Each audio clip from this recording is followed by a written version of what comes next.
નમસ્કાર મિત્રો, સ્વાગત છે તમારું અમારી ચેનલ પર એક નવા વિડીયોમાં।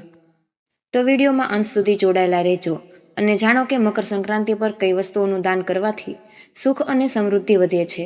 તો મિત્રો, મકર સંક્રાંતિના આ દિવસે જો તમે આ વસ્તુઓનું દાન કરશો તો તમારા જીવનમાં ક્યારેય પૈસાની કમી નહીં આવે। મકર સંક્રાંતિના આ શુભ અવસર પર દેશભરમાં મેળાઓ અને ધાર્મિક કાર્યક્રમોનું આયોજન કરવામાં આવે છે। હરિદ્વાર, પ્રયાગ, કાશી વગેરે જેવા દેશના મુખ્ય તીર્થ સ્થળો પર લોકો સ્નાન કરે છે અને પ્રાર્થના કરે છે તથા દાનનું વિશેષ મહત્વ છે। આ દિવસે સૂર્યનો ઉદય થાય છે અને આ દિવસને મકર સંક્રાંતિ તરીકે ઉજવવામાં આવે છે। મિત્રો, આ દિવસે સૂર્ય અને ભગવાન વિષ્ણુની પૂજા સાથે તમામ દેવી દેવતાઓની પણ પૂજા કરવામાં આવે છે। મકર સંક્રાંતિ ઉત્તરાયણના આનંદને ચિહ્નિત કરવા માટે ઉજવવામાં આવે છે। ઉત્તર દિશામાં દેવતાઓનો વાસ હોવાથી ધાર્મિક માન્યતા છે અને લોકો દક્ષિણ દિશામાં રહે છે। મકર સંક્રાંતિના દિવસથી એટલે કે 14 જાન્યુઆરીએ સૂર્ય ઉત્તરાયણ છે, તેથી આ દિવસનું ઘણું ધાર્મિક મહત્વ છે અને આ દિવસે દાન આપવાનો રિવાજ પણ છે। મકર સંક્રાંતિના દિવસે કરવામાં આવેલું દાન અનેક જન્મોનું સૌભાગ્ય લાવે છે। તો મિત્રો, પૂજા અને દાન સંબંધિત તમામ કાર્યોને પૂર્ણ કરતી વખતે જો તમે કેટલીક વસ્તુઓને મુખ્યમાં સામેલ કરો છો તો તે ખૂબ જ શુભ છે। આ દાનથી સારી ગતિ અને પરિણામ પણ પ્રાપ્ત થાય છે। સ્નાન કર્યા પછી દેવતાઓનું સ્મરણ કરવું જોઈએ અને પછી દાન કરવું જોઈએ। આ દિવસે વિવિધ પ્રકારના દાન કરવામાં આવે છે, તેથી દરેક વ્યક્તિએ પુણ્ય મેળવવા માટે આ તકનો લાભ લેવો જોઈએ। તો મિત્રો, શાસ્ત્રોમાં દાનનો મહિમા વિસ્તૃતપણે જણાવવામાં આવ્યો છે।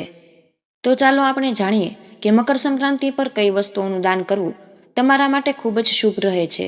જીવનના દરેક ક્ષેત્રમાં સફળતા અને સમૃદ્ધિની વૃદ્ધિ થશે। તો ચાલો જાણીએ। તો મિત્રો, નંબર 1, તલનું દાન કરો। મિત્રો, મકર સંક્રાંતિના દિવસે તલનું દાન કરવાથી પુણ્ય મળે છે। મકર સંક્રાંતિને તિલ સંક્રાંતિ પણ કહેવામાં આવે છે, તેથી મકર સંક્રાંતિના દિવસે તલનું દાન કરવાથી સૌભાગ્ય પ્રાપ્ત થાય છે, શુભ ફળ પ્રાપ્ત થાય છે અને તમારા કાર્યોમાં પવિત્રતા પ્રવર્તે છે। મકર સંક્રાંતિ પર તલનું દાન પણ ખૂબ જ મહત્વપૂર્ણ છે, કારણ કે તે પ્રકૃતિનું સંતુલન પણ દર્શાવે છે।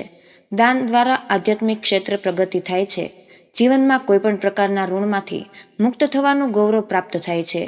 આ દિવસે તલનું દાન કરવાનું મહત્વ છે તો દિવસે કરતાં 10 ગણું વધારે છે।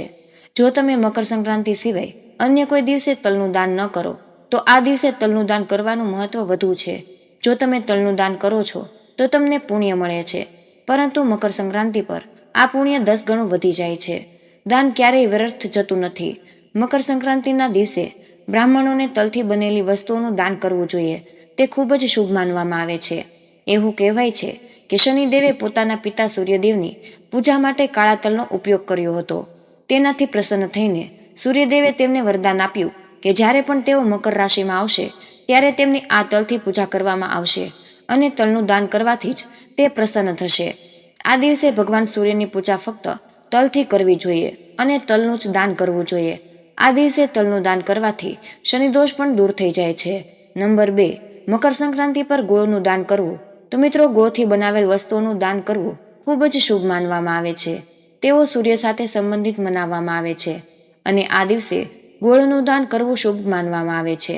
સૂર્યના શુભ ફળની પ્રાપ્તિ થાય છે, જીવનમાં મધુરતા વધે છે અને સંબંધોમાં અંતર પણ સમાપ્ત થાય છે।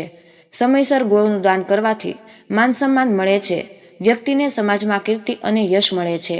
ગોળનું દાન કરવાથી જીવનમાં રહેલી નકારાત્મક અસરો પણ દૂર થઈ જાય છે। હિન્દુ ધર્મમાં તમામ શુભ કાર્યોમાં મીઠાઈને ખૂબ જ મહત્વ આપવામાં આવ્યું છે, તેથી કોઈ પણ શુભ કાર્ય કરતા પહેલા શરૂઆતથી જ મીઠાઈઓ ચડાવવામાં આવે છે, તેથી ગોળનું દાન કરવું આવશ્યક છે। નંબર 3, મકર સંક્રાંતિ પર કપડાનું દાન કરવું જોઈએ।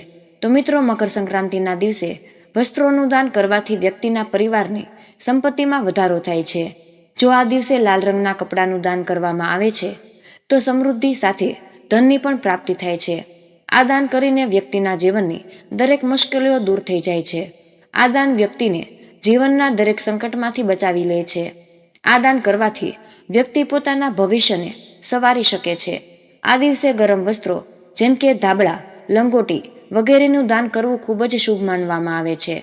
જો તમે મકર સંક્રાંતિ પર કોઈ ગરીબ અથવા જરૂરિયાતમંદ વ્યક્તિને કપડાની જોડી દાન કરો છો તો ખાસ ધ્યાન રાખો કે આ કપડાં જૂના કે ઉપયોગમાં લેવાતા ન હોવા જોઈએ। નવા કપડાનું જ હંમેશા દાન કરવું જોઈએ. આ વાત આપણા શાસ્ત્રોમાં પણ કહેવામાં આવી છે. તો મિત્રો, ઘઉં, ચોખા, અડદ અને મગ જેવા અનાજનું દાન પણ મકર સંક્રાંતિના દિવસે કરવું ખૂબ જ શુભ માનવામાં આવે છે. આ પ્રકારની વસ્તુઓ જોડીને કરવામાં આવેલું દાન વ્યક્તિના જીવનમાં ધન ધાન્યની કમી રહેતી નથી. વ્યક્તિના પરિવારમાં હંમેશા સમૃદ્ધિ રહે છે. આ અનાજનું દાન શુક્ર ગ્રહને શાંત કરે છે. આ દિવસે વ્યક્તિએ ખાસ કરીને ખીચડીનું દાન કરવું જોઈએ. તો મિત્રો, મકર સંક્રાંતિનું નામ ખીચડી ઉત્સવ પણ છે. આ કરીને પ્રકૃતિના આ દિવસે ખીચડીનું દાન કરવું ખૂબ જ શુભ છે. ગરીબોને ખીચડીનું દાન કરવાથી તમને દીર્ઘાયુષ્યનો લાભ મળે છે. આ ખીચડીનો પ્રસાદ ખૂબ જ પૌષ્ટિક અને સુખદાયક હોય છે. અને ગોળ સિવાય મકર સંક્રાંતિ પર ખીચડીનું દાન કરવું જોઈએ. આ દિવસે ભગવાન શનિને પ્રસન્ન કરવા માટે ખીચડીના રૂપમાં ચોખા અને કાળા ચણાની દાળનું દાન કરવામાં આવે છે. અને તેનું દાન કરવાથી તેઓ પ્રસન્ન થાય છે. ચોખાનું દાન કરવાથી અક્ષય ફળ મળે છે અને તેને અક્ષયદાન કહેવાય છે. આગળની વસ્તુ દૂધમાંથી બનેલું શુદ્ધ દેશી ઘી. આ દિવસે ઘીનું દાન કરવાથી વ્યક્તિના જીવનમાં કોઈ રોગ કે ખામી રહેતી નથી અને તમામ પ્રકારની સમસ્યાઓ દૂર થાય છે. જો તમે મકર સંક્રાંતિ પર દાન કરો છો તો તે ઉત્તમ ગણાય છે. દહીંનું દાન કરવાથી તમને તમારા કરિયરમાં લાભ થાય છે. સાથે તમામ પ્રકારની ભૌતિક સુવિધાઓ પણ પ્રાપ્ત થાય છે. દાન કરવાથી મોક્ષ પ્રાપ્તિનો માર્ગ પણ ખુલી જાય છે. આ દિવસે દરેક વ્યક્તિએ પોતાની ક્ષમતા મુજબ દાન કરવું જોઈએ. આ દિવસે તલના દાનનું વિશેષ મહત્વ છે.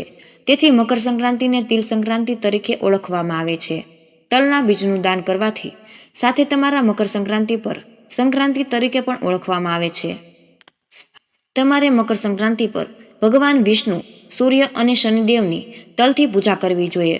ગરીબો અને જરૂરિયાતમંદોને ધાબળાનું દાન કરવું ખૂબ જ શુભ માનવામાં આવે છે.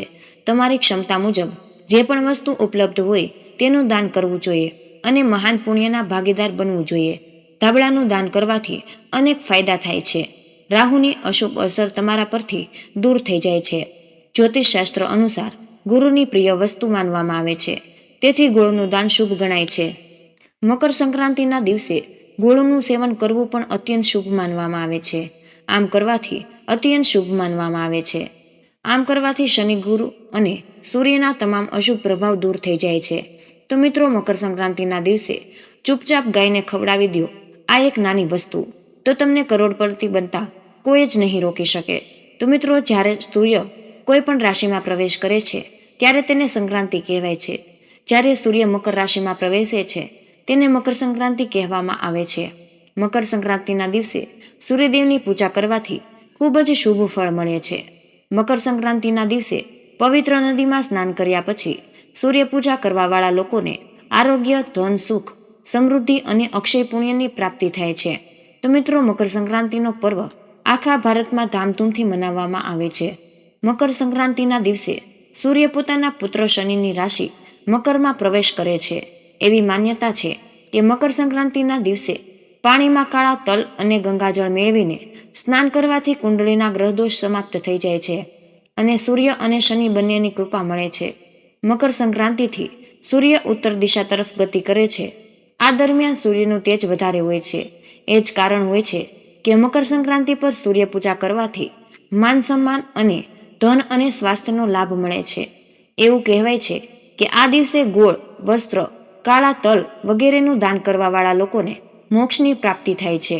મકર સંક્રાંતિથી ધરતી ઉપર સારા દિવસોની શરૂઆત માનવામાં આવે છે. સૂર્યના ઉત્તરાયણથી દેવતાઓના દિવસની શરૂઆત થાય છે. ધાર્મિક માન્યતા અનુસાર મકર સંક્રાંતિના દિવસે સ્વર્ગના દરવાજા ખુલી જાય છે. એટલા માટે આ દિવસે કરવામાં આવેલા દાન પુણ્ય કોઈ અન્ય દિવસમાં કરવામાં આવેલા દાન પુણ્ય કરતાં વધારે ફળદાયી હોય છે. અને જો તમે મકર સંક્રાંતિના દિવસે આ ઉપાય કરી લ્યો છો તો તમારી ઉપર માતા લક્ષ્મીની કૃપા હંમેશા બની રહેશે અને તમે ધનવાન બની જશો. તો મકર સંક્રાંતિના દિવસે ચૂપચાપ ગાયને આ એક નાની એવી વસ્તુ ખવડાવી દેજો. તમને બધા જ સંકટ અને કષ્ટમાંથી મુક્તિ મળી જશે. મૃત્યુદંડ, પિતૃદોષ તરત જ સમાપ્ત થઈ જશે. આખું વર્ષ તમારા ઘરમાં અન્ન અને ધનના ભંડાર ભર્યા રહેશે. તમારી 7 પેઢી રૂપિયા પૈસા ઉપર રાજ કરશે. 7 પેઢી સુધી બેંક બેલેન્સ વધતું જશે. બધા જ દુઃખ દર્દ, સંકટ સમાપ્ત થઈ જશે અને બધા જ સુખ તમારા ચરણોમાં આવી જશે. જો તમે આ એક નાની વસ્તુ ગાયને ખવડાવી દો છો તો તરત જ ગરીબી સમાપ્ત થઈ જશે અને 33 કરોડ દેવી દેવતાઓને ધારણ કરવાવાળી ગાય માતાની કૃપા પણ વ્યક્તિ ઉપર આજીવન વરસે છે. વ્યક્તિના ઘરમાં ક્યારેય પણ અન્ન, ધન અને વસ્ત્રની કમી નથી થતી. તો તમારા ફાયદા માટે આ વિડીયોને અંત સુધી જરૂર સાંભળજો. આ વિડીયોમાં તમને ગાય સાથે જોડાયેલા એવા ઉપાય વિશે જણાવવામાં આવશે કે જેને કરવાથી તમારા જીવનમાં જે પણ દુઃખ, દર્દ, કષ્ટ, સંકટ છે એ સફળ થવામાં કોઈ પણ અડચણ આવતી હોય તે બધું જ દૂર થઈ જશે. તમારી આર્થિક સ્થિતિ પ્રબળ બની જશે. આ દિવસે તીર્થસ્નાન કરવું ખૂબ જ મહત્વ છે. જો કોઈ પવિત્ર નદીમાં સ્નાન કરવાનું સંભવ ના હોય તો તમે ઘરે જ સ્નાન કરવામાં જળમાં ગંગાજળના ટીપા નાખીને સ્નાન કરી લો અને સ્નાન કરીને પછી સર્વપ્રથમ તમારા ઘરના પૂજા ઘરને સાફ કરીને ત્યાં પૂજા કરો અને પિતૃઓના નિમિત્ત પિંડદાન કરો અને અન્ન, ધન, વસ્ત્રનું દાન કરો. અને મકર સંક્રાંતિના દિવસે દાન કરવાથી બધી જ મનોકામના પૂર્ણ થઈ જાય છે. મકર સંક્રાંતિના દિવસે વિશેષ કરીને પૂર્વજનોના પૂજન માટે ખૂબ જ શુભ ફળદાયી માનવામાં આવે છે. મકર સંક્રાંતિના દિવસે પિંડદાન કરવાથી પૂર્વજોના આત્માને શાંતિ મળે છે અને તેમને મોક્ષ મળે છે. અને આ વખતે પિતૃપૂજાની સાથે સાથે હનુમાનજી, મંગળ દેવતા અને ભગવાન શનિદેવની પૂજા પણ જરૂર કરવી જોઈએ. જો તમે આ દિવસે હનુમાનજી, મંગળ દેવતા અને શનિદેવની પૂજા કરો છો તો મંગળ દોષ પણ સમાપ્ત થઈ જાય છે. વ્યક્તિના જીવનમાં ધન, સુખ અને સમૃદ્ધિની પ્રાપ્તિ થાય છે. વ્યક્તિની સમસ્ત મનોકામના પૂર્ણ થઈ જાય છે. અને સાથે જ મકર સંક્રાંતિના દિવસે તમારે એક ઉપાય તો જરૂર કરવો જોઈએ. તે ઉપાય જણાવતા પહેલા તમને એક બીજો ઉપાય જણાવી દઉં. આ ઉપાય જરૂર કરજો. તેના માટે સાંજના સમયે પીપળાના વૃક્ષ નીચે તમારે લોટનો એક ચોમુખી દીવડો બનાવવાનો છે. એમાં સરસવનું તેલ ભરવાનું છે અને કલાવાની એટલે કે નાડાછેડીની વાટ બનાવી લ્યો અને વચ્ચે 2 આખા લવિંગ પણ નાખી દો. પછી જુઓ તમારા જીવનમાં કેવો ચમત્કાર થાય છે. સાંજના સમયે તેને પ્રગટાવીને છોડી દો. મનોકામના માનીને દીવો પ્રગટાવો. 21 દિવસની અંદર તમારી મનોકામના પૂરી ના થાય તો કહેજો. આ ખૂબ જ પ્રભાવશાળી ઉપાય છે.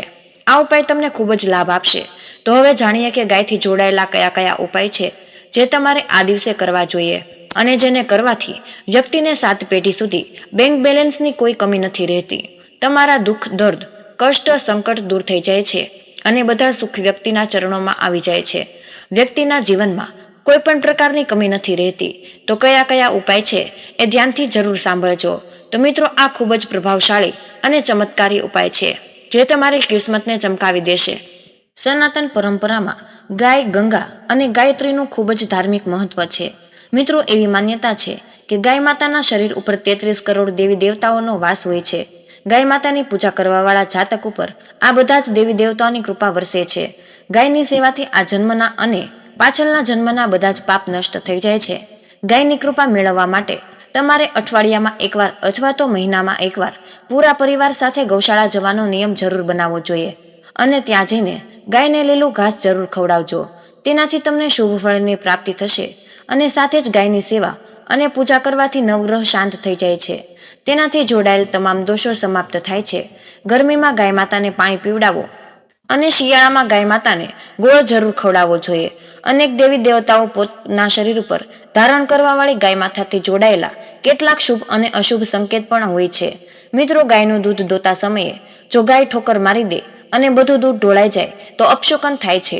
જો કોઈ યાત્રા ઉપર નીકળી રહ્યા હોય અને ગાય માતા પોતાના વાછરડાને દૂધ પીવડાવતી સામે આવી જાય તો ચોક્કસપણે તમે જે યાત્રા માટે નીકળી રહ્યા છો તે યાત્રા જરૂર સફળ થશે અને તમારું કાર્ય પણ જરૂર પૂર્ણ થશે. યાત્રા પર જતા સમયે ડાબી બાજુથી ગાયનો અવાજ આવવો અને રાત્રે ગાયનું ભાંભરવું પણ શુભ હોય છે. તમે ગાય સાથે ભૂલથી પણ ખરાબ વ્યવહાર ના કરો, તેની ઉપર અત્યાચાર ના કરો, નહીંતર તમને ઘોર પાપ લાગે છે અને જીવનમાં મુશ્કેલીઓ વધતી જાય છે. ગાય આપણી સંસ્કૃતિનો મહત્વપૂર્ણ ભાગ ભજવે છે તો પણ લોકો ગાય સાથે ખરાબ વ્યવહાર કરતા જ રહે છે. ગાય ગમે ત્યાં ભટકતી રહે છે.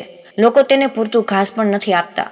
ગાય જ્યાં સુધી દૂધ આપતી રહે છે ત્યાં સુધી તેની સેવા કરવામાં આવે છે અને જેવું જ દૂધ આપવાનું બંધ કરી દે છે તો લોકો તેને ગમે ત્યાં રખડવા માટે મૂકી દે છે. એવામાં ગાયને કોઈ પણ દંડા મારે છે તો કોઈ તેની ઉપર પાણી નાખી દે છે. ક્યારેક વાહનોની ઝપેટમાં આવી જાય છે તો ક્યારેક બીમાર થઈને ગાયમાં તો પોતાનું જીવન સમાપ્ત કરી દે છે. એવામાં જરૂરિયાત છે કે ગાયને લઈને એ વાતને જણાવવાની છે કે ગાય સાથે તમારે કેવો વ્યવહાર કરવો જોઈએ. તો મિત્રો, ગાયને ક્યારેય ન મારવી જોઈએ. શાસ્ત્રોમાં ગાય માતાનું રૂપ માનવામાં આવે છે. ગાયને મારવાવાળા વ્યક્તિ માતાને મારવાવાળાની સમાન પાપના ભાગીદાર ગણવામાં આવે છે. તેમને નર્કલોકમાં વર્ષો સુધી કષ્ટ ભોગવવું પડે છે. તેમને આગળનો જન્મ પશુ યોનિમાં મળે છે. કહેવાય છે કે ગૌતમ મુનિએ ભૂલથી ગાયને દંડો માર્યો હતો, જેનાથી ગાયનું મૃત્યુ થયું હતું અને આ પાપની મુક્તિ માટે તેમને વર્ષો સુધી તપસ્યા કરવી પડી હતી. ભગવાન શ્રી કૃષ્ણએ બળદ સ્વરૂપમાં આવેલા વૃદ્ધને વધ કરી નાખ્યો હતો, જેનાથી મુક્તિ મેળવવા માટે ભગવાન શ્રી કૃષ્ણએ સંપૂર્ણ તીર્થને એક કુંડમાં બોલાવ્યા પડ્યા અને આ કુંડમાં સ્નાન કરવાથી તે પાપ મુક્ત થયા હતા. સાથે જ પાણી પી રહેલી ગાયને ભગાવે છે તો ઘોર પાપના ભાગીદાર બનીને નર્ક ભોગવે છે, એવું પુરાણોમાં જણાવ્યું છે. જે લોકો ગાય માટે પરબ અને તેને ચારા માટે વ્યવસ્થા કરે છે તે મહાભાગ્યવાન હોય છે. આવા લોકો ઘોર પાપમાંથી મુક્ત થઈને સ્વર્ગલોકમાં જાય છે અને ખૂબ જ ધનવાન કુળમાં જન્મ લઈને સુખ ભોગવે છે. આરામ કરી રહેલી ગાયને કષ્ટ આપીને ક્યારેય ઉઠાડવી ના જોઈએ. એવું કહેવાય છે કે જે સ્થાન ઉપર ગાય બેઠેલી છે ત્યાંથી નકારાત્મક ઉર્જા સમાપ્ત થઈ જાય છે. ગાયને બેસવાની જગ્યાને જે લોકો નિયમિત રૂપે સાફ રાખે છે તેને જાણતા અજાણતા કરેલા પાપ એમાંથી મુક્તિ મળી જાય છે અને ગૌલોકમાં સ્થાન પામે છે. ગાયને દંડો મારીને ઉઠાડવાથી, પાણી નાખીને ઉઠાડવાથી મનુષ્યના પાપના ભાગીદાર બને છે અને આગળના જન્મમાં તેને ઠોકરો ખાવી પડે છે. અને શાસ્ત્રોમાં જણાવ્યું છે કે ગાયનું દૂધ તેના વાછરડા માટે હોય છે. ગાયના વાછરડાને દૂધ પીવડાવવા પછી જે દૂધ વધે તે જ મનુષ્યએ લેવું જોઈએ, પરંતુ કેટલાક લોકો ગાયના વાછરડા માટે વધેલું દૂધ પણ દોહી લે છે. આવું કરવું ઘોર પાપ ગણાય છે. આવા દૂધને દોહવાવાળા, તેને ગ્રહણ કરવાવાળા બને છે, પાપના ભાગીદાર બની જાય છે. શાસ્ત્રોમાં કહ્યું છે કે ગાય અને બળદની પીઠ ઉપર બેસવું ન જોઈએ. તેની પીઠ ઉપર બેસવાથી મહાપાપ લાગે છે. આવા લોકોને નરકની યાતના ભોગવવી પડે છે. એકમાત્ર નંદી ગૌવંશી છે જેની ઉપર સ્વયં મહાદેવ અને માતા પાર્વતી સવારી કરે છે, કેમ કે નંદીએ સ્વયં પોતાની ઈચ્છાથી મહાદેવની સવારી બનવાનું સ્વીકાર કર્યું હતું.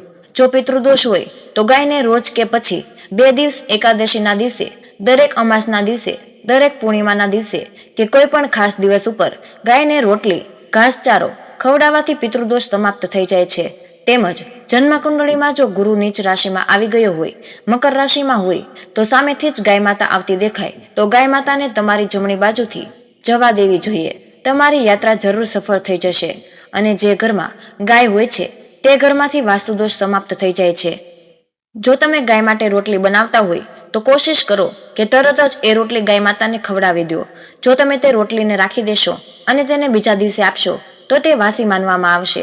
ગાયને ક્યારેય પણ વાસી રોટલી ન આપો, તેનાથી ઘરમાં નકારાત્મક ઉર્જા વાસ કરે છે અને જે પણ કાર્ય તમારા થવાના છે તે કાર્ય તમારા થશે નહીં. તેનાથી હંમેશા તમારા ઘરમાં દર્દ રહેશે અને તમને દરેક કાર્યમાં અસફળતા મળશે. એટલા માટે કોશિશ કરો કે ગાયને રોજ તાજી રોટલી ખવડાવો. તેમજ ગાયને સડેલી વસ્તુઓ ખવડાવી ન જોઈએ. આ મકર સંક્રાંતિના દિવસે લોટના 11 ગોળિયા બનાવીને તેની ઉપર હળદર લગાવો, ત્યાર પછી ગાયને ખવડાવો. દરેક ગોળિયા ખવડાવતા સમયે ગાયના શિંગડા ઉપર, પેટ ઉપર, મસ્તક ઉપર હાથ ફેરવો. ગાય માતાના ચરણોનો સ્પર્શ કરો. આવું કરવાથી તમારા તમામ કાર્યો પૂરા થવા લાગશે. તમારા જીવનમાં ખુશીઓ આવશે અને એકવાર મકર સંક્રાંતિ ઉપર તમે ગાય માતાની 7 વાર પરિક્રમા પણ કરી લ્યો તો તમારા બધા જ કાર્યો થવા લાગશે. તમે ગાયને જ્યારે પણ રોટલી આપો તો રોટલી ઉપર થોડી હળદર, ઘી કે ગોળ જરૂર નાખો. ગાયને સૂકી રોટલી ના ખવડાવવી જોઈએ. તો મિત્રો, આ હતી ગાયથી જોડાયેલી કેટલીક મહત્વપૂર્ણ ઉપાયો. તો મિત્રો, આ ખૂબ જ મહત્વપૂર્ણ માહિતી છે અને કમેન્ટ બોક્સમાં જય શ્રી કૃષ્ણ અવશ્ય લખી દેજો. તમને વિનંતી છે કે હજુ સુધી વિડીયોને લાઇક ન કર્યો હોય તો વિડીયોને લાઇક કરી ચેનલને સબસ્ક્રાઇબ જરૂર કરજો. જય શ્રી કૃષ્ણ. રાધે રાધે. ધન્યવાદ. વિડીયોને અંત સુધી જોવા બદલ તમારો ખૂબ ખૂબ આભાર.